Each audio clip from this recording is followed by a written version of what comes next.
მოგესალმებით პატრიცემულო ტელემაყურებლებო. ეთერშია ჩემი საავტორო გადაცემა აწმყო შობილი წარსულისაგან. მე ვარ ედიშერ გონიტაცი. ჩვენი ქვეყანა დგას ისტორიული ქარტეხილების წინაშე. მოგეხსენებათ პატრიცემულებო, რომ ჩვენი საქართველო არც ისე დიდია, როგორც ტერიტორიულად, ისე მოსახლეობის მხრივ, მაგრამ ძალიან დიდია, მე ვიტყოდი, მიუწვდომელია და ამავე დროს უმაღლეს მწვერვალზე დგას მისი ისტორიისა და მისი კულტურით. ბუნებრივია, დღევანდელ დღეს ყველაზე უმთავრესი საკითხი ჩვენი ქვეყნისათვის არის რანი ვიყავით, რანი ვართ და რანი ვიქნებით. ჩვენს წინა გადაცემებში მე აღვნიშნე, რომ ჩვენი უმთავრესი თემა ამ გადაცემებისა არის ჩვენი მომავალი თაობის წარმოჩენა, ჩვენი მომავალი თაობისათვის სიტყვის მიცემა და ჩვენი მომავალი თაობისათვის აზრის გამოკითხვას შეიძლება დავარქვათ, თუ როგორ ფიქრობენ ისინი ჩვენი ქვეყნის მომავალს.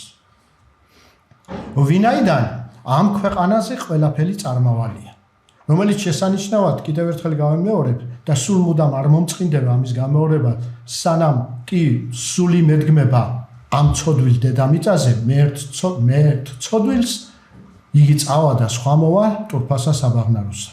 ასეა, ჩვენ წავალთ და მომავალი თაობა მოვა. ამიტომ დღევანდელ დღეს თქვენთან სასაუბროთ მოვიწვიე ჩვენი ახალგაზრდა თაობის ღირსეული წარმომადგენლები. ჩემგან ხელმარჯვნივ ზის 186 საჯარო სკოლის მე-12 კლასის მოსწავლე თეიმურაზ ფუტკარაძე. ხოლო ჩემგან ხელმარცხნივ თბილისის 161 საჯარო სკოლის მე-12 კლასის მოსწავლე დაჩი ჯობავა.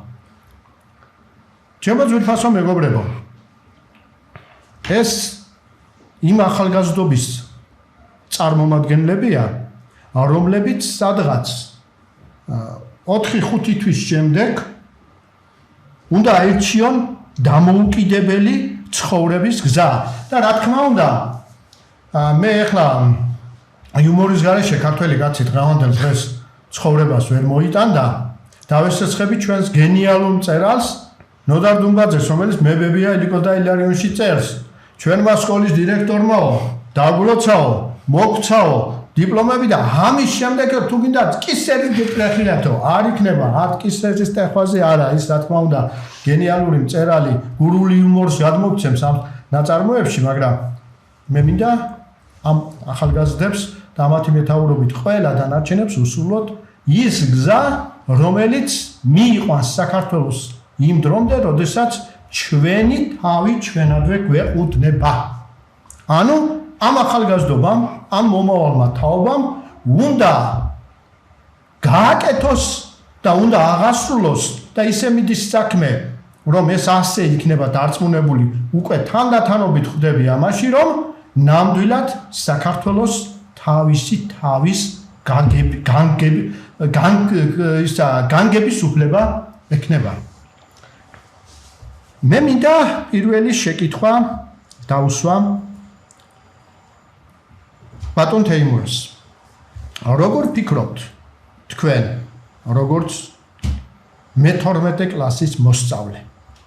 ეხლა რომ დაამთავრებთ საშუალო სკოლას, რაღაც თითზე ჩამოსათვლელი თვეები არის დარჩენილი, ამის შემდეგ რა სპეციალობა გაინტერესებთ თქვენ და როგორ ფიქრობთ, ამ სპეციალობა, რომელიც თქვენ უკვე გაცნობიერებული გექნებათ, უნდა იყოთ, როგორ ხედავთ ამ სპეციალობის მეშვეობით ქვეყნისათვის სამსახურს? პირველ რიგში მოგესალმებით, მე ვსვამები თქვენ ტელემაყურებელს, მადლობას გიხდით მოწვევისთვის. მე საშუალო სკოლის დამთავრების შემდეგ არჩეული მაქვს იურიდიული განათლება და ვფიქრობ, რომ ყველაზე მეტად რაც მოწონს ზოგადად აბიტურიენტს ის უნდა აირჩიოს და არა სხვის მიერ მოწოდებული აზრი. ჩემთვის ყველაზე საყვარელი იურიდიული განათლება აღმოჩნდა და ჩემი აზრით ქვეყნისთვის ზოგადად სამართალდამცავი უფლებად დამცველი ყველაზე მნიშვნელოვანია, რომ ქვეყანაში იყოს სიმშვიდე და მშვიდობა. კი ბატონო. ბატონ დაჩის რა სპეციალობა აქვს გადაწყვეტილი რომ გახდეს სპეციალისტი და ემსახუროს თავის სამშობლოს და როგორ წარმოგიდგენია თქვენი თავი ქვეყნის სამსახურში. კი ბატონო, პირველ რიგში მოგესალმებით ბატონო ედიშერ. დიდი მადლობა რომ მომეცით შესაძლებლობა ჩემი აზრი უფრო ფართო აუდიტორიასთან გამოვთქვა. მე გახლავართ 171 საჯარო სკოლის მე-12 კლასის მოსწავლე. დაგეთანხმებით მართლაც თითზე ჩამოსასვლელად არის თვეები დარჩენილი, მანამ სანამ ჩვენ ეროვნულ გამოცდებს ჩავაბარებთ და უკვე ავირჩევთ იმ სპეციალობას, რომელსაც მთელი ცხოვრება უნდა ვემსახუროთ. მე გადაწყვეტილი მაქვს, რომ საკუთარი ცხოვრების ყველაზე დიდი ნაწილი დავუთმო სამედიცინო სფეროს. ალბათ დამეთანხმებით და ეს არის სფერო, რომელიც ალბათ ისევ როგორც ჯარისკაცი, ისევ როგორც პედაგოგი, ისევ როგორც მეხანძრე, პოლიციელი და ასე შემდეგ, ამ სფეროს წარმომადგენლები არიან ნამდვილი გმირები. ჩემთვის ჩემი მეგობრებმა იციან, რომ ზოგადად მეცნიერება არის ის მიმართულება, რომელიც ყველაზე მეტად მიყვარს და მაინტერესებს. ამიტომაც ერთი ათად თავდაჯერებულად გრძნობ ხოლმე თავს, როდესაც საუბრობ, იმიტომ რომ ქართული კაცისთვის რთული არ იცოდეს ქართული ლიტერატურა, ვფიქრობ ეს ყველას მოეთხოვება და ის ფაქტი, რომ მე სწავლობ როგორც ლიტერატურას, ისე მეცნიერებას, ეს ერთი ათად თავდაჯერებულად მაგზდომინებს ხოლმე თავს. თუმცა უნდა ვაღიაროთ, რომ ყველა სფეროს წარმომადგენელი თავის მხრივ არის ძალიან დიდი გმირი, იმიტომ რომ ნამდვილი პროფესიონალი ყოველთვის საკუთარ ცხოვრებას უთმობს საკუთარ სფეროს. დიდი მადლობა. ხუმრობას ჩავთ, რა თქმა უნდა, იმორს ჩავთ და ეტყობა ბებიასაც უნდა მკურნალობა ისე და ხო და რა ბებია ლაპარაკობს მოხუცდი, რა თქმა უნდა, ჩემი შვილიშვილი აუცილებლად დოქტორი უნდა გამოვიდეს, ხო? რა თქმა უნდა. წარმატებებს გისურვებთ თქვენს არჩეულ სპეციალობებში. როგორც მოგეხსენება ჩემო ძვირფასო მეგობრებო, მინდა გაგისვათ ასეთი შეკითხვა. როგორ ფიქრობთ ახლა თქვენ შეიძლება განათლება აქ მიიღოთ, შეიძლება უცხოეთში მერე სწავლა გააგრძელოთ, აი რომ გახდებით ნამდვილი ჩამოყალიბებული სპეციალისტი და ვთქვათ სწავლობთ სადმე დასავლეთის მაღალ განვითარებული ქვეყნის სასწავლებლებში. თქვენი გადაწყვეტილება თავიდანვე რა იქნება? როგორ ფიქრობთ? დარჩებით იქ თუ დაუბრუნდებით სამშობლოს? გეკითხები? მე ვფიქრობ, რომ ზოგადად დასავლეთში ფეროთ უფრო მაღალ გნებავთ ახლა ბოდიშ გიხდით ჩაჭრისათვის სრულყოფილად მინდა ჩამოვაყალიბო.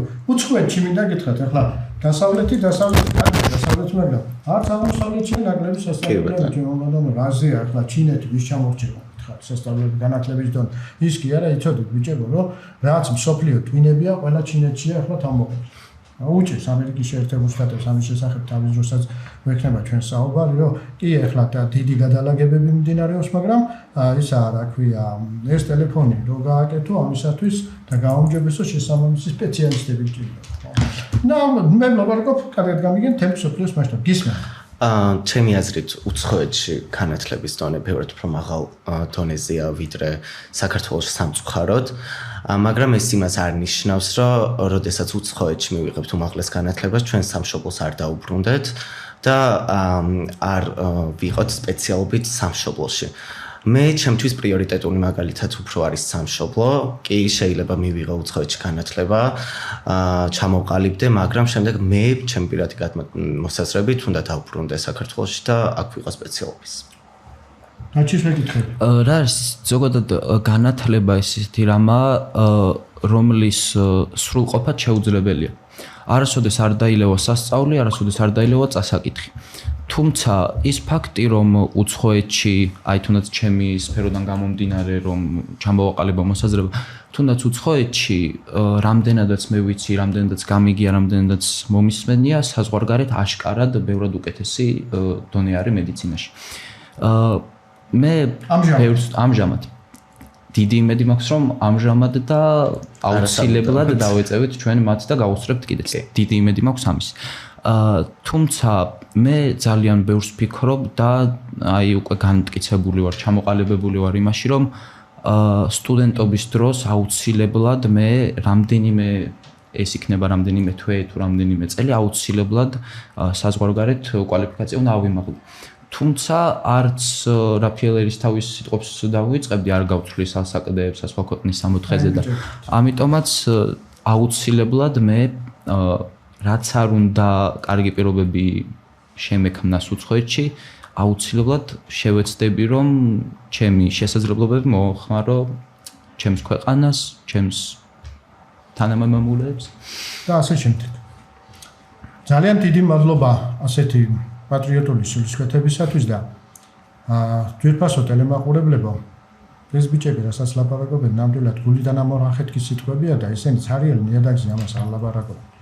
ვინაიდან გავიხსენოთ კონსტანტინე გამსახურდიას უცხოეთში რა თანამდებობები და რა პერსპექტივები შეიძლება ბჭყალებში ვთქვათ ასე ემუქრებოდა, მაგრამ არა, კონსტანტინე გამსახურდია ადგა დაბრუნდა თავის სამშობლოში, მიუხედავად იმისა, რომ აქ შეიძლებოდა ბევრი უსიამოვნებით შეხვედროდა და კიდევაც შეხვდა, მაგრამ დაბრუნდა და შესეულად წია ქართველი კაცის ცხოვრების ჩაპანი.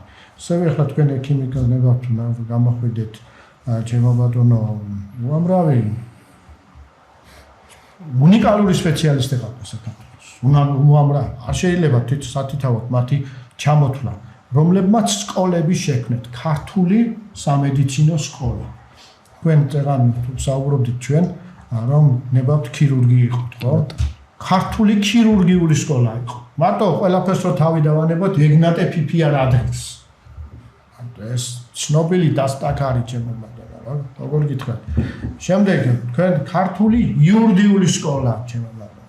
რა ყველაფერში ჩვენ მე შემთხვევით არ მithქვამს, რომ ხდება პერიოდები ისეთი, როდესაც შემოწვიფასო მეგობრებო, ზოგჯერ სტაგნაცია, მე აუცილებლად მას აღმავლობა მოსდევს.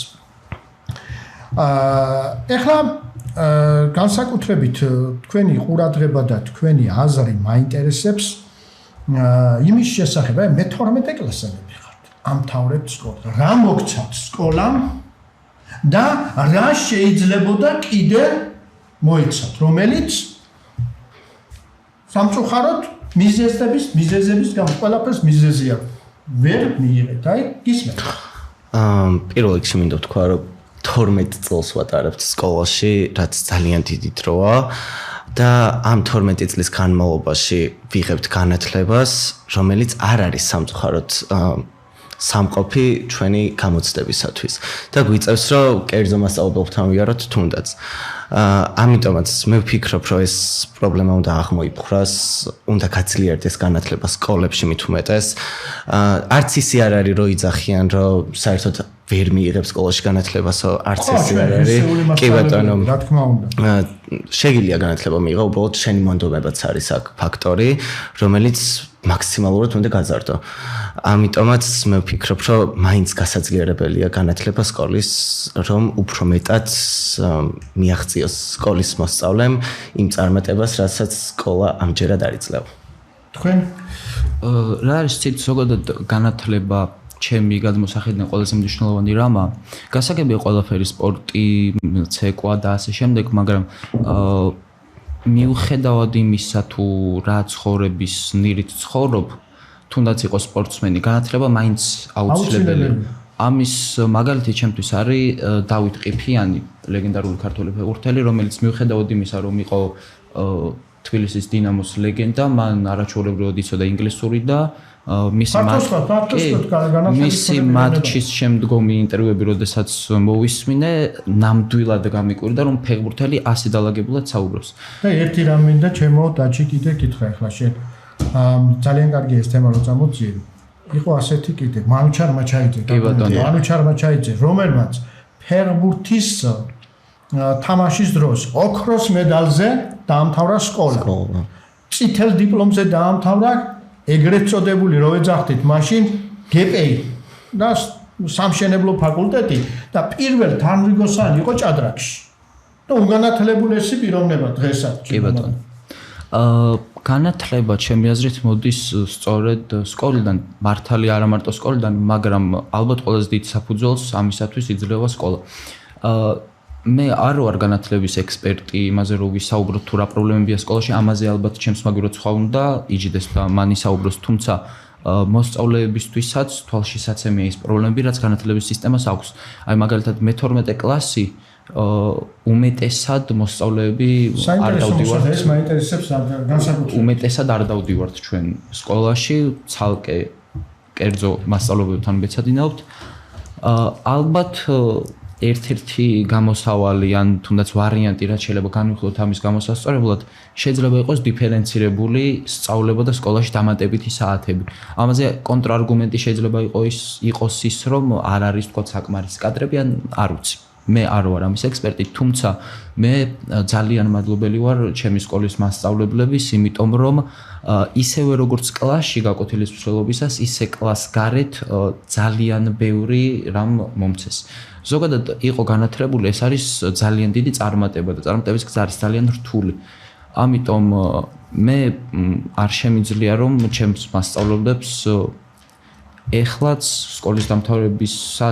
სკოლის დამთავრების შემდეგ ძალიან დიდი მადლობა არ გადაუხადო იმ ენერგიის და შრომის ჩადებისთვის, რაც არა მხოლოდ ჩემში, არამედ ბევრ თაობაში ჩადეს და ჩადება.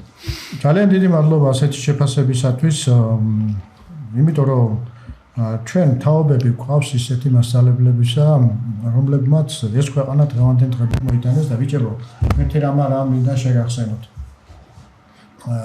1871 წელს საფრანგეთსა და პრუსიას შორის იყო ომი.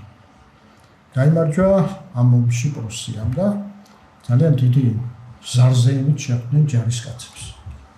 და ბისმარკი იყო მაშინ ხელმძღვანელი პრუსიის სახელმწიფოს, გერმანია მარტივად სახელმწიფოსი და მან თქვა უგრავი სიტყვები.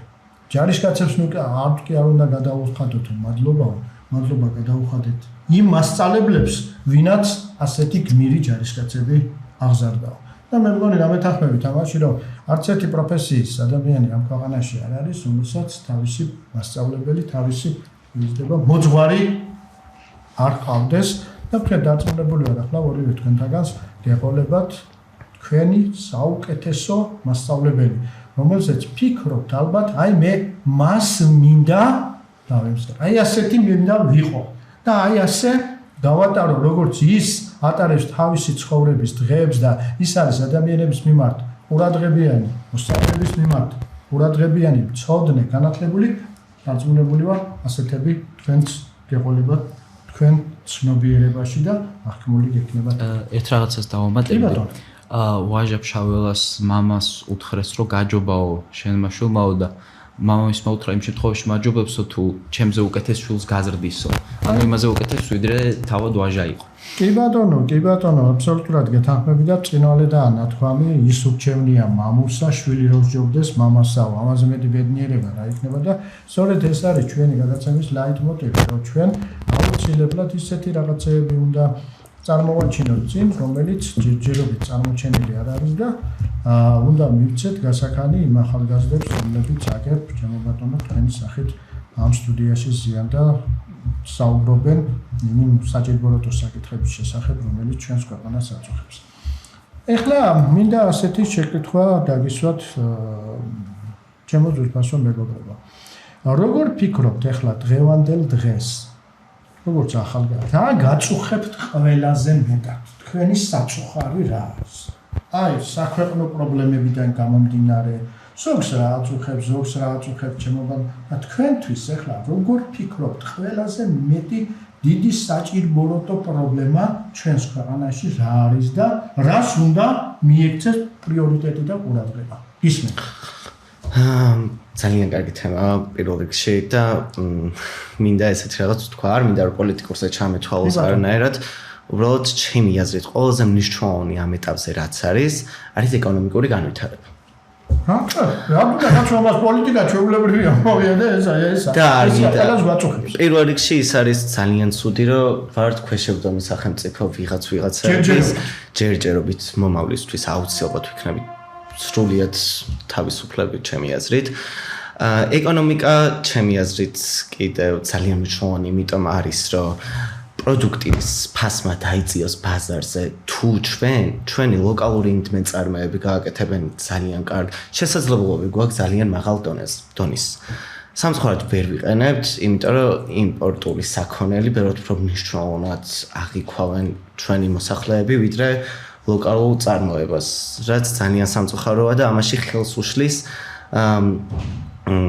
წარმოებლებს. კიდე მე ჩემო თეიმურაშვილო დავამატებდი კიდევ ერთ რაიმეს. მენტალობაცაა გარკვეულწილად. ნახეთ ახლა ედიშერგენეტაციის ნათქვამი არ არის, კონსტანტინეს აქ ნათქვამი გამსახურდია დიდოსაძის მარჯვენა მასწავლებელი გექნება თუ ხო? ქართული თხილი მუდამ სჯობდა ბერძნულსო, მაგრამ მაინც ბერძნულს ვამჯობინებდითო. ხო ლაპარაკობს მეფე გიორგის მონოლოგში ჩემო ძვირფასო მეგობრებო. აბსოლუტურად სწორი ხარ და ამაზე პრიორიტეტი თქვენმა თაობამ უნდა გააკეთოს ეს პრიორიტეტი, რომ ეს და ერთ საოცარ რაღაცას მოგიყვანთ ახლა მაგალითს და კარგია ამ საკითხებს რომ ვაქცევთ ასე ყურადღებას. ომი რო დამთავრდა გერმანიაში, გერმანია გაყოფილიყო 4 საოკუპაციო ზონად. და ერთ-ერთ საოკუპაციო ზონაში მოუწიათ ეგრეთ წოდებული, როგორ გითხრათ, ასე სამგზავრო მატარებლები რო არიან ახლა ისა მოკლის შემადგენლობის სამგზავრო ელექტრიკებს რო ეძახიან, ჩემოგადონო, აი ესეთი, თუმცა მაშინ ელექტრიკა არ იყო, თმომავლებზე იყო ესენი დამოკიდებულები და ხო და თუ ორთქმავლებს, ხო და მოუწია უნდა გაეტარებინა ფრანგებს. ოღონდ გერმანელი რო გადაიხდიდა ფულს სალაროში შედიოდა ფრანგების ბიუჯეტში. და ეხლა როგორ იყვით გერმანიამ როგორ მიაღწია ასეთ წარმატებებსო, ხო? გადააკეთეს იცი გერმანელებმა? გერმანელებმა მოელაპარაკეს და არც ერთი გერმანელი არ ჩაჯდა იმ მატარებელში. ვინაიდან ის ფული უნდა შესულიყო ფრანგების ბიუჯეტში. გერმანელს ერთში უნდა 20 კილომეტრი ფეხით გაევლო იქეთ და 20 კილომეტრი აქეთ. ოღონდ გერმანიის ბიუჯეტში ფული არ შესულიყო. მიმიხვდით თურმე რა ყოფილა ეროვნული ენერგია და აი ასეთ რაიმეზე როდესაც შეთანხმდება ერი. ოღონდ ამას ჭირდება ეროვნული ცნობიერების უფრო და უფრო მეტი ამაღლება. გისმენთ? თეიმურაზმა საკმაოდ საინტერესოდ ისაუბრა ეკონომიკურ საკითხზე, ამიტომ ამას აღარ შევეხები. თუმცა ჩვენ ქვეყანას ძალიან ბევრი რამ აქვს ისეთი, რაზეც შეიძლება გულისტკივილი გამოვხატოთ. მაგალითად, თუნდაც ის რომ საქართველოში თითქმის არ არის განვითარებული მეცნიერება. მეცნიერების გარეშე შეუძლებელია განვითარდეს ან ეკონომიკა, ან პოლიტიკურ ველზე მაინც და აი თუ დავაკვირდებით, დღეს მსოფლიოში ის ქვეყნები არიან დომინანტები პოლიტიკურად, რომელ ქვეყნებშიც მეცნიერება არის განვითარებული მაღალ დონეზე. აი თუნდაც გერმანიაში რამდენი ესე იგი სერიოზული კომპანია შეგვიძლია გამოყოთ Mercedes-დან დაწყებული, მე გაგრძელებული Puma და Adidas-იც თუ არ მეშლება არის გერმანული ბრენდები. და სათავეებიც ზუსტად მან დააქვთ. ამერიკის შეერთებულ შტატებშიც ფიზიკის, ქიმიის, ბიოლოგიის მთელი ქალაქები არის ლაბორატორიებად ქცეული, სადაც დღე-დაღამე მუშაობენ. საქართველოში მსგავსი მე არ ვიცი, შეიძლება მე არ მსვენია, მაგრამ ყოველ შემთხვევაში ეტყობა სიტუაციას, რომ მეცნიერება არ მუშაობს ისე, როგორც საჭიროა. სახელმწიფო ეკონომიკურად ბევრად დაწინაურდება თუ ფულს ჩადებს მეცნიერებაში. ამოიღებს ბევრად მეტს. და ანუ განათლებაში. თავის მხრივ, როგორც ყველა გზა გადის რომში, ისე ყველა გზა გადის განათლებაზე. და კიდევ შეიძლება ვთქვათ, ყველა გზა გადის კუჭზე. აბსოლუტურად გეთანხმები. აი, ამის გამოსწორება იქნება ჩემი აზრით, აი გარდამტეხი, რაც ქვეყანას ძალიან დააწინებს როგორც პოლიტიკურად, ისე ეკონომიურად. ეხლა თქვენ ახალგაზრდებო რა მინდა ჩემს მოსაზრებას გეტყვით თავზე კი არ გახვეთ რაც. ეხლა სწორი აქცენტები გააკეთეთ თქვენ მეცნიერებაზე და მეცნიერების განვითარებაზე. ოღონდ მე ერთ რაიმეს დავსწევდი. ისევ კონსტანტინეს მოვიხმობ და ვიტყვი. დიდ კონსტანტინეს მუდამ ჩვენს სიმცირეს მივსტიროდით, ნახეთ ლაპარაკს ლაპარაკობ, მაგრამ თუ დიდ კაცი გამოგვერია, ისე დავკორტნით, როგორ დაჭრით ძერას ყავყორნები. რატო ლაპარაკობ ახლა ამას? ჩემი გადასახედიდან უნდა ავირჩიოთ რაღაცა ისეთი დარგი, რომლის მიხედვითაც პრიორიტეტული იქნება და ჩვენ ვიქნებით პირველები მასში. თორე ახლა ამერიკის შეერთებული შტატები თქვენ რაც ვცადეთ, ჩემო ძვირფასო დაჩი, ეს რა არის, იცი, დიდი ქვეყანა, დიდი მოთხოვნილებებია და სხვადასხვა დარგები უნდა განვითარდეს მასში, ხო, სხვადასხვა დარგები, იგივე ქიმია, მართალი ხარ, იგივე ფიზიკა, იგივე ბიოლოგია და სხვადასხვა. ამერიკა მარტო იმიტომაა დასაფასებელი, რომ ამერიკაში ყველაფერს უთავი დავანებოთ, წამლის სამშობლოა, წამალი. თუ კი რაიმე არის ადამიანის სამყარო, წამალი ამერიკიდან მოდის.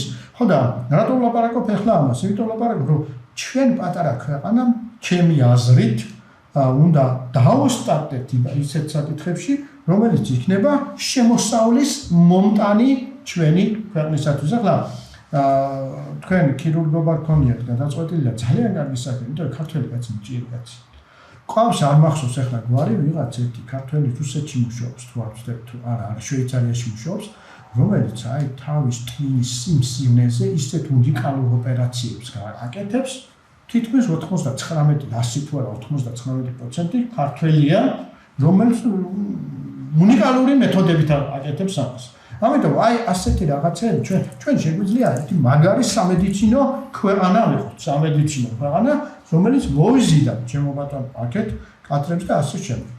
ხო და ამ საკითხებთან ერთად თქვენი ახალგაზრდების ყურადღება ახლა განსაკუთრებით მე. აი როგორია თქვენი დამოკიდებულება ტერიტორიული მთლიანობისადმი. ეს უმძიმეს დამოკლეს מחვილებითა ჩვენ თავზე ჩამოკიდებული ჩემო თეიმურას. როგორც საქართველოს ორი ძირძველი რეგიონი აფხაზეთი და ეგრეთ წოდებული სამხრეთ ოსეთის სინამდვილეში შიდა ქართლი არის სამწუხაროდ ოკუპირებული. როგორ გესახებათ, როგორ შესაძლებლობა თქვენი გადასახედიდან, თქვენ თანატოლებთან, ეხლა ამის საუკუნე არის, რომ შეგიძლიათ ინტერნეტით და შეიძლება კიდევაც გაქვთ ურთიერთობები იქ მყოფ თქვენ თანატოლებთან, როგორ მიგაჩნიათ? აი, მე მაინტერესებს უბრალოდ, მე კი არა ქვეყანას აინტერესებს მომავალი თაობის დამოკიდებულება ამ საკითხის, უმტკივნეულესი საკითხის მიმართ, როგორც არის ტერიტორიული მთლიანობის საკითხი. პირველ რიგში დაგითანხმებით, რომ საქართველოს უდიდესი ტკივილია ესეთი ორი მართლაც რომ ულამაზესი ტერიტორიის დაკარგვა და მინდა ასე ვკითხეთ, რომ მე პირადად არ ვარ ნამყოფი აფხაზეთში, მაგრამ გადმოცემით ვიცი, რომ არის ულამაზესი, აუცილებლად გვჭირდება, რომ ეს ორი ტერიტორია გავიერთიანოთ თავიდან, იმიტომ რომ ეს არის უდიდესი ტკივილი მართლა და ჩვენი თანატოლები ყველა იგივე აზრს ვიზიარებთ. მგონი ერთადერთი თემა, რაზეც ყველა ერთ აზრს იზიარებს, რომ ეს ორი ტერიტორია ნამდვილად საქართველოს ტერიტორია უნდა იყოს და ეს არის შეუწინააღმდეგებელი ფაქტორი ჩემი აზრით. დაჩის ჩემს ოჯახს ჰქონდა სახლი აფხაზეთში, რომელსაც მე რა თქმა უნდა ვერ მოვესწარი, თვალით არ მაქვს იქაურობა ნანახი, მხოლოდ ფოტოები, ინტერნეტი, ტელევიზორი. თუმცა მიუხედავად ამისა, ისევ როგორც ყველა სხვა ქართველი, მოუთმელად ველოდები იმ მომენტს, როდესაც თბილისის რკინიგზის სადგურში მივალ და ვიტყვი ერთი ბილეთი, თქვა სოხუმისკენ, გაგრისკენ. ეს არის ძალიან რთული ეს არის ძალიან რთული ისტორიული საკითხი, ძალიან რთული პოლიტიკური საკითხი. პოლიტიკა არის აი შესაძლებლობის დანახვის ხელოვნება. აი ბიჭი. და მე არა მაქვს მე ისტორიას სწავლობდი, მაგრამ არა მაქვს ესე იგი ჩემი უნარები განვითარებული საიმისოდ, რომ დავინახო გზა როგორ შეიძლება ამ ორი რეგიონის დაბრუნება. ამას სჭირდება კარგი პოლიტიკოსი, კარგი დიპლომატი, რომელიც ქვეყნის ინტერესების გათვალისწინებით, საერთაშორისო მდგომარეობის გათვალისწინებით ამ ყველაფერს ჭკვიანურად დაგეგმავს. ეს რა თქმა უნდა ძალიან რთული საკითხია, ისეთი მეზობელი გვყავს ჩვენგან ჩრდილოეთით, თუმცა შეუძლებელი არაფერი არ არის ამ ქვეყნად და რაც ჩვენია იმის დაბრუნებაც ასევე არ ამგონია რომ შეუძლებელი იყოს. ძალიან კარგი. ესე იგი ეს არის ერთ-ერთი უთულესი საკითხი, რომელიც ფაქტობრივად ჩვენ დამოუკიდებლობის მოპოვებასთან ერთად და გჩარდა გვაქვს ახლა თქვენასაც ლაპარაკობთ მე მინდა გითხრათ რომ მე შეიძლება ითქვას სოხუმელი ვარ გარკვეული აზრით იმიტომ რომ სოხუმის უნივერსიტეტიდან დამთავრებული 79-99 წლებში სოხუმში ვსწავლობდი სოხუმი და სოხუმი აფხაზეთი არის ჩემთვის როგორ გითხრათ იგივე საქმე როგორ გითხრათ მეორე დედა რო იტყვიან რა ასე ვიტყვით ჩემზე აი ყოველგვარი პათეტიკის გარეშე ლაპარაკობ უნდასო თუ სიზმარს ვნახულობ სიზმარს თბილისში და აქეთ არ ვნახულობ დონეცის საქართველოში იმიტომ რომ ახალგაზრდობის საუკეთესო წლები გამოტარებია და ვნახულობ სოხუმში და აფხაზეთში ეს საკითხი აუცილებლად ჩემს აზრს და თქვენით მაინტერესებთ მე ვფიქრობ უნდა იყოს გადაწყვეტილი მშვიდობიანი მეთანხმებით თუ არა ამ საკითხებში მშვიდობით როგორ ვფიქრობთ რა თქმა უნდა მშვიდობიანი იმიტომ რომ ახლა მთავარი არის ჩვენ ტერიტორიასთან ერთად დავიბრუნოთ ჩვენი მიქაური მოსახლეობა და თქვენ თვალ ბიჭებთან რომ მიხართ იქა როგორც მაგალითად მე ვისურვებდი ერთ რაიმეს 91 წლის 9 მაისი წელან ფეხბურთზე რომ ლაპარაკობდით მე ბედნიერი ვიყავი რომ ვიყავი აფხაზეთში და ვნახე ქართველებისა და აფხაზების ერთიანობა და თქვენ წარმოიდგინეთ ჩემო ძვირფასო ახალგაზრდებო ასეთი ანეკდოტივით იყო სამხიარულო ანეკდოტივით მაშინ ვლადიმერ გუცაევმა დიდმა ფეხბურთელმა გაიტანა გოლი გაათანა ბრანგარიში და ვიტალი დარასელიამ მოვაგებინა ფაქტობრივად და იყო ასეთი სახუმა რომ დავჯდებოდით ერთად სუფრაზე აფხაზებთან ერთად ფეიფობდით და ასე შეფერმუთის შემდეგ და ერთმა აფხაზმა ასე გითხრა კაცო რა გიხარიათო ოსმა გაიტანაო აფხაზმა მოიგო და ქართველებს გიხარიათო აი ასეთი ძალიან საყვარელი ფრაზა გითხრა და ის ჩემ ცხოვრებაში დაუვიწყარი იქნება სულ მუდამ ეხლა ჩემო ძვირფასო ტელემაყურებლებო მაინტერესებს ასევე ჩვენი მომავალი თაობის დამოკიდებულება იმ უფაგისესი თემის მიმართ, როგორიც არის ჩვენი რელიგია. რამე თუ ყოველგვარი გადაჭარბების გარეშე მე ყოველ შემთხვევისათვის ასე ვფიქრობ, რომ ჩვენ თუ მოვედით დღევანდელ დღემდე, ერთზე დამსახურება არის ერთ-ერთი უდიდესი დამსახურება არის მართლმადიდებლური სამოციქულო ქართული ეკლესიის. როგორ ფიქრობთ თქვენგან დავწერთ ამჯერად ჩემობაჩი რა დამოკიდებულება უნდა გქონდეს ახალგაზრდობას რელიგიასთან, მართლმადიდებლობასთან, ახლა ავლაპარაკობთ რომ ჩვენ ტოლერანტები ვართ, ტოლერანტული დამოკიდებულება გვაქვს სხვა სარწმუნოებების მიმართ და რაზეა ლაპარაკი, მაგრამ ვინაიდან ახლა მე მგონი ვერავინ ვერ ჩამეთვლეს რაღაცა კულტში, გაკულტებაში იმას, რომ საქართველოში ვარ და საქართველოში ვლაპარაკობ მართლმადიდებლობის პრიორიტეტზე, ვინაიდან მან მოგიყვანა ჩვენ ქართველებად. როგორ ფიქრობთ ახლა თქვენ, რა ადგილი და როლი უნდა გქონდეს ქართველი ახალგაზრდის ცხოვრებაში, მომავალში, დღესაც და მომავალში ჩვენს მართლმადიდებლურ სარწმუნოებას? მე ვფიქრობ, რომ თუ ჩვენ გავიხსენებთ ილია ჭავჭავაძის სიტყვებს, ამით უკვე პასუხიც გაცემული იქნება ამ შეკითხვაზე. მამული ენა სარწმუნოება, აი რა უნდა დავუმატოთ ან რა უნდა გამოვაკლოთ. სავსებით საკმარისი არის ამ სამიდან თითოს დაკარგვა არის, არ ვიცი, ალბათ ტრაგედიის ტოლფას.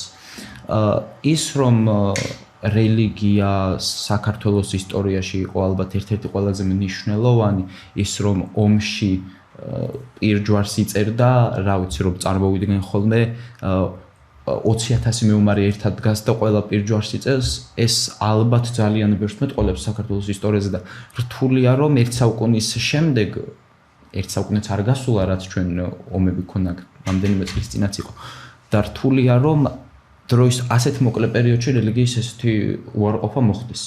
მით უმეტეს რომ მამული ენა სარწმუნოება ასეთ სიტყვებით თქვა ქართველმა, მით უმეტეს რომ ღვთისმშობლის წიხვედრი ქვეყანა ვართ, ამიტომ არ ამგონია რომ ამაში ეჭვის შეტანაც კი საერთოდ გასაფიქრებელი იყოს, რომ შეიძლება საქართველოს მიარსებობს რელიგიის გარეშე. მართლმადიდებლობის გარეშე.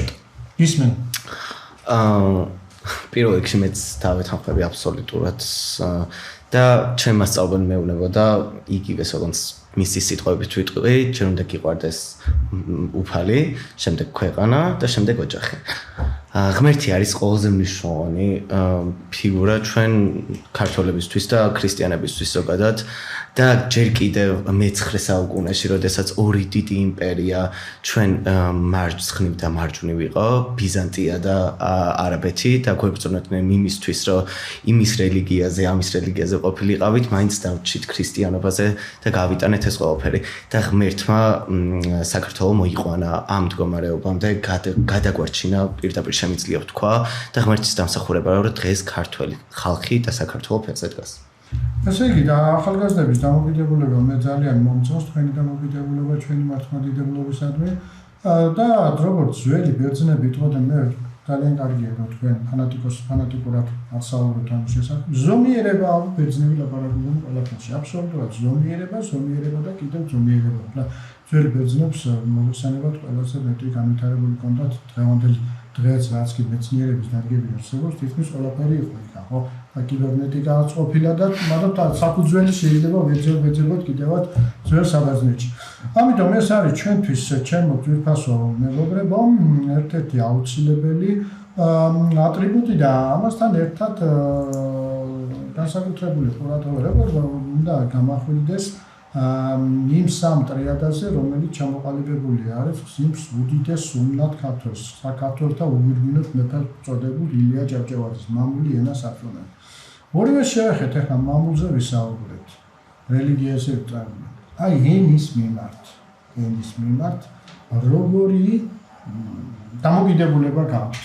როგორია უნდა ნახულობთ ახლა წარწერებს, ნახულობთ ტელევიზიებში, ნახულობთ სხვადასხვა საინფორმაციო საშუალებებში ენის დამახინჯება, ხო? და ილია რას ვიწევს? ენა ის საღვთო რამეა, რომელსაც ცოდვილის კაცი ხელით არ უნდა შეხვდეთ. როგორია თქვენი აზრი ამ შესახებ? ზოგადად სოფლიოში 14 დამწერლობა არსებობს, აქედან ერთ-ერთი არის ქართული. წარმოუდგენელია, რომ ქართული ენა, რომელიც ამდენი საუკუნეა ვითარდება, რამენაირად საფრთხის ქვეშ დავაყენოთ. პირიქით ეს არის საკითხი, ეს არის ფასეულობა, რომელსაც უნდა მოუფრთხილდეთ ალბათ ყველაზე მეტად.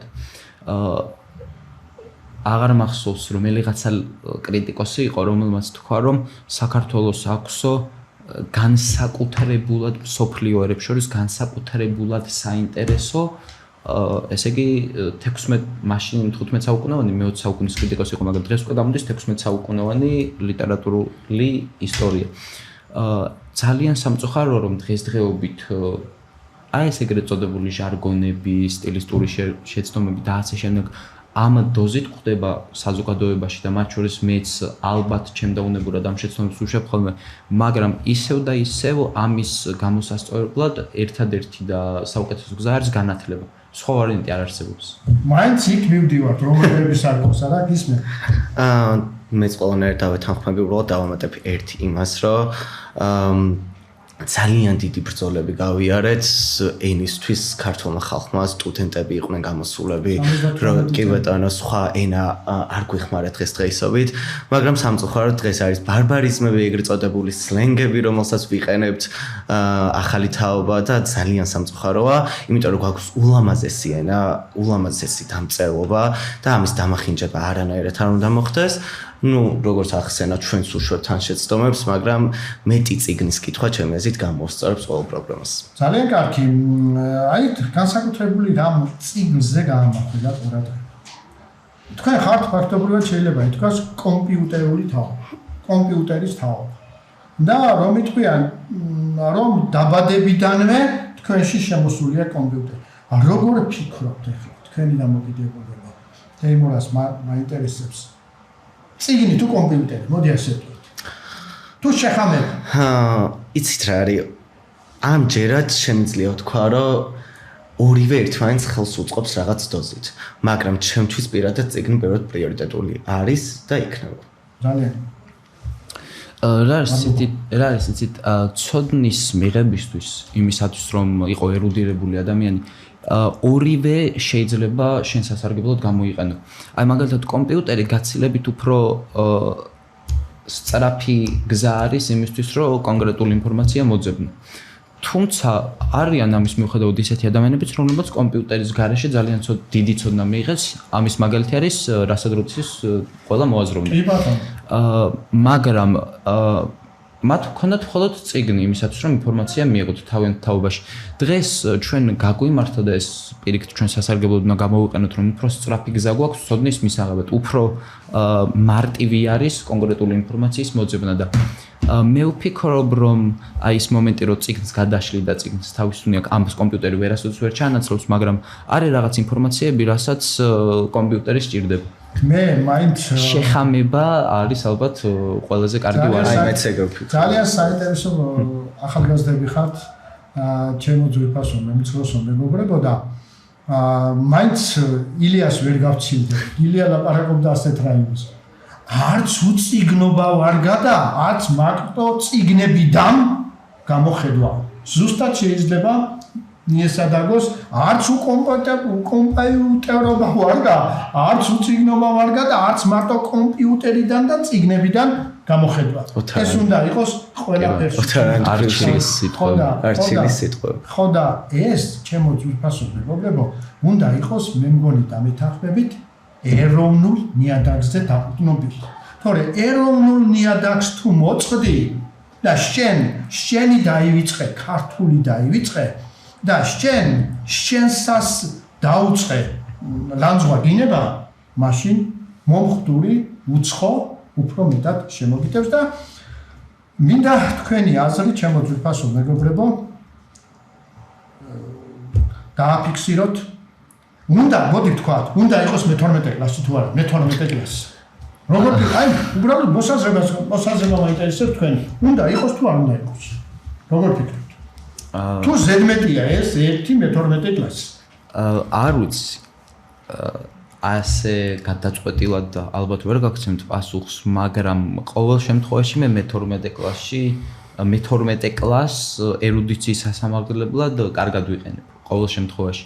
ნუ სკოლაში რა პრობლემაა მე-12 კლასი ზედმეტია თუ საჭიროა თუ ეს არ ვიცი რამდენად შემიძლია რომ სწორად განვსაზღვრო, მაგრამ ყოველ შემთხვევაში სურვილის თუ ადამიანს სურვილი აქვს, თუნდაც ზედმეტი იყოს ის მე-12 კლასი, სასარგებლოდ გამოყენება შესაძლებელია. მე მეტალემაყურებლების წინაშე გეუბნები ბატონო დაჩირო, ძალიან კარგი ექიმი იქნება თქვენგან, მაგრამ მეორე ამბავია, თუ შეიძლება ჯერ ახალგაზრდა ხარ და კიდე გადაწყვიტოს სხვა არაჩვეულებრივი დიპლომატის გამოყოფა. ისეთ ლაპარაკობდა ის. მადლობა. გისმენთ. პირველ რიგში მინდა ვთქვა, რომ ჩემთვის სრულიად არ შეუშლია აბიტურიენტობის პერიოდში სკოლის ხელი. კი ბატონო, თქვენ პირად მოსაზრებას მე პატივს ვცემ და დასასრულს უახლოვდება ჩვენი გადაცემა და თქვენ ახალგაზრდებო, მაინტერესებს თქვენი დამოკიდებულება ამ ეგრეთ წოდებული ღამის კლუბების მიმართ და კაზინოების მიმართ. როგორ ფიქრობთ, რა უნდა იყოს, რა უნდა დარეგულირდეს? ეხლა აკრძალვა საქმეს აშვერის. არამედ როგორ ფიქრობთ? როგორ უნდა მოხდეს ეს კლუბების ისე კანონის ფარგლებში მოქცევასთან ერთად აღმოსდელობითი მუშაობა. როგორ ფიქრობთ, რა აი თქვენ უფრო მეტად გექნებათ ეხლა ისე ახალგაზრდები ხართ, თქვენ თანატოლებთან ამის შესახებ კავშირი და აი მე ეს მაინტერესებს, როგორ ფიქრობთ? რა არის ცით მე ძალიან მიყვარს სერიალი ექიმი ჰაუსი. ძალიან ბევრჯერ მაქვს ნანახი და ამ სერიალში ხშირად ჩანს აი ზუსტად ეს კაზინო გართო.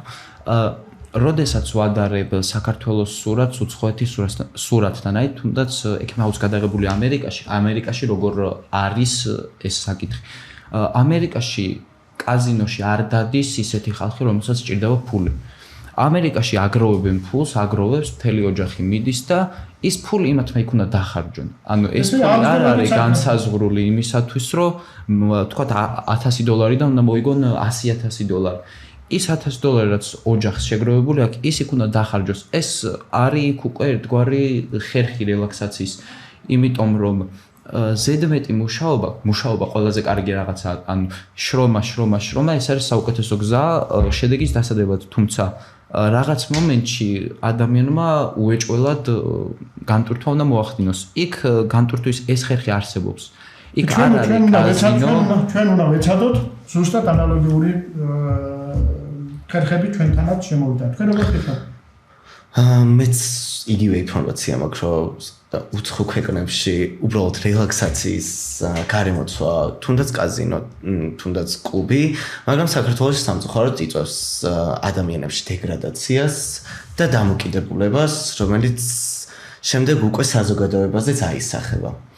და ეს უნდა აღმოიფხვრას, უნდა დაალაგდეს და ამაზე აუცილებლად უნდა გამოსცენ კანონი, რომელიც ამ პრობლემას აღუმხვრეს. ძალიან დიდი მადლობა ჩემო ძვირფასო მეგობრებო დღევანდელი დღისათვის, აქ მოსვლისათვის, აქ საუბრისათვის. დასასრულს მიუახლოვდა ჩვენი გადაცემა. ფიქრობ, სულად ვერ ამოვწურეთ თქვენი აზრები, ვერც არ შეიძლება ამოიწუროს, ვინაიდან ადამიანები ვითარდებიან, თქვენ გაწუხებთ ძალიან დიდი ბევრი პრობლემები, რომლის შესახებაც საუბარს მომავალშიც მოგეცემათ სახელმწიფო ამ ტელევიზიაში. მე ერთი რამ მინდა გადაჭრით თქვა, რომ ჩემი ქვეყანა, რომელსაც ქვია საქართველო, ასეთი ახალგაზრდების ხელში, როგორც ეს ორი ახალგაზრდა იყო და არის ახლა ამ წუთებში ამ ტელევიზიაში და რომლებიც წინა გადაცემებში ყავდა მე მოწვეული, არც ერთ შემთხვევისათვის არ დაიღუპება. და ვინაც ნატრობს იმის სიკვდილს, მასვე დაამიწებენ ეს ბიჭები. აბა გადავიდეთ.